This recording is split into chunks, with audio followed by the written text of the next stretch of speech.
कई सारे हमारी सेना के डिवीजनों का जो नारा है, युद्ध घोष है, कहीं प्रभु रामचंद्र की जय, कहीं जोश बोले सो निहाल, सत श्री अकाल है, कहीं जाट बलवान जय भगवान है, क्या सियावर रामचंद्र की जय है, कहीं पर काली माता की जय है। ये सारे उद्घोष आप नहीं स्वीकारते हो। ये भाजपा ने रखे हुए नहीं है मान्यवर, ये हमारी सेना के जवानों से मन से निकलने वाला ये युद्धघोष, इसको हिंदू मुस्लिम के दृष्टि से नहीं देखना चाहिए। और कुछ कोई कहता है कि आज ही क्यों मारे गए। अब देखिए साहब, भाई कितना जिंदा रखना चाहते हैं। मैं भी पूछता हूं आज क्यों मारे गए, मैं तो दूसरी सेकंड मार देना चाहता था, मगर इतना सरल नहीं है। जिन ऊंचाइयों पर ये छुपे हैं, जिस प्रकार की निर्जन जगहों पे 22 दिन तक सीआरपीएफ सेना और जम्मू कश्मीर की पुलिस ड्रोन से भेजे हुए खाना खाकर इतनी कठिन परिस्थिति में इनका पीछा कर कर मारा है, और आप मुहूर्त पूछ रहे हो क्योंकि क्यों नहीं मानना है आज? क्योंकि आज राहुल गांधी का भाषण था। इस तरह से नहीं चलता है मान्यवर। पूरे देश की जनता कांग्रेस पार्टी को देख रही है। इनकी प्रायोरिटी देश की सुरक्षा नहीं है, राजनीति है। उनकी प्रायोरिटी आतंकवाद को समाप्त करना नहीं है, अपनी वोट बैंक है। उनकी प्रायोरिटी हमारी सीमा की सुरक्षा नहीं है, उनका सेक्युलर और अपीसमेंट का पॉलिटिक्स है मान्यवर। मगर हम इससे इत्तेफाक नहीं रखते हैं मान्यवर। आज मैं ऑपरेशन सिंदूर के बारे में भी बताना चाहता हूं। 22 अप्रैल को हमला हुआ। 22 अप्रैल को ही मेरी प्रधानमंत्री जी से बात हुई। वो विदेश थे। लगभग 2-2:30 बजे के सुमार पे बात हुई। मैं शाम होने से पहले ही श्रीनगर पहुंच गया था। दूसरे दिन सुबह सुरक्षा बैठक उसी रात को कर दूसरे दिन सुबह जहां मृतदेह थे वहां जाकर उनको श्रद्धांजलि देने के लिए गया।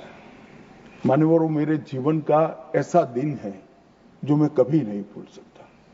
एक 6 दिन की शादी, एक बच्ची ने जिसकी शादी को 6 दिन हुए हैं, वो विधवा होकर हमें पूछती थी कब इसका बदला लिया जाएगा। मान्यवर, सब लोग क्षुब्ध थे। ना पानी पिया था, ना चाय पी थी, ना पीने की स्थिति थी।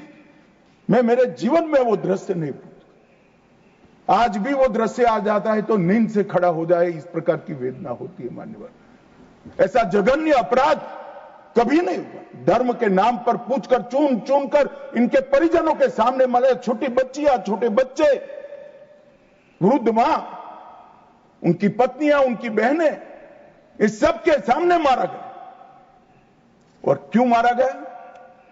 क्योंकि वो संदेश देना चाहते थे कि टेररिज्म से मुक्त हम कश्मीर को नहीं होने। मैं आज इस सदन से उनको संदेश देना चाहता हूं, जितना हो सके उतना प्रयास करना।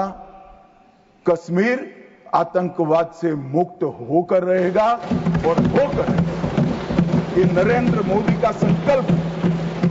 मान्यवर, 23 अप्रैल को, इसके पहले कल भाषण में कहा, वहां पर आज भी बोले, मैं बैठा था, कि 24 अप्रैल को मोदी जी चुनावी सभा करने गए थे। हमारे साथी ने जवाब दिया इनका। परंतु मान्यवर, मैं सदन का रिकॉर्ड क्लियर हो इसलिए मोदी जी वो सभा में क्या बोले थे वो कहना चाहता हूं। मोदी जी ने 24 अप्रैल को बिहार की जनसभा में जो कहा था वो चुनावी सभा नहीं थी। इस देश के प्रधानमंत्री की जिम्मेदारी है कि देश की जनता की भावनाओं को दुनिया के सामने ढंग से रखे। मैं कोट अनकोट उनके भाषण को पढ़ता हूं। मैंने 22 अप्रैल को पहलगांव का ये हमला केवल निहत्थे पर्यटकों पर नहीं बल्कि पूरे भारत की आत्मा पर हुआ एक दुस्साहसपूर्ण प्रहार। आतंकवाद के प्रति दृढ़ और कड़ा रुख, आतंकवादियों और इस हमले की साजिश रचने वालों की कल्पना से भी बढ़कर उनको बड़ी सजा दी जाएगी। आतंकियों के बीच बची खुची जितनी भी भूमि है उसको मिट्टी में मिलाने का समय आ गया। 140 करोड़ भारतीय इस बात के लिए एकजुट है कि आतंक के आकाओं की कमर तोड़ दी जाएगी।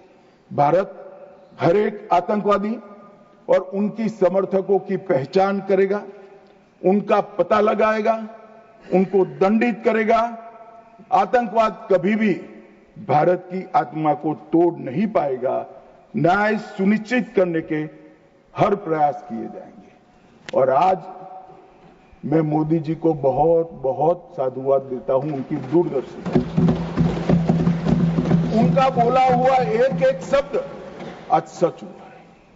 उन्होंने कहा था आतंकवादियों की बची खुची जमीन मिला देंगे, मिट्टी में मिला देंगे। साहब, उनके ट्रेनिंग के बाद मिट्टी में मिले हैं, इनके हेडक्वार्टर मिले हैं, उनके लॉन्च पैड भी मिट्टी में मिलकर जमीन दोस्त। उन्होंने कहा कि इनके आकाओं को नहीं छोड़ेंगे। मैं बाद में लिस्ट पढ़ता हूं।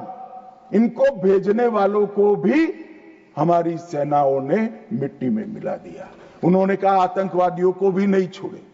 ऑपरेशन महादेव ने वो तीनों आतंकवादियों को समाप्त कर दिया। मान्यवर, घेर कर। एक प्रकार से मोदी जी ने कहा हुआ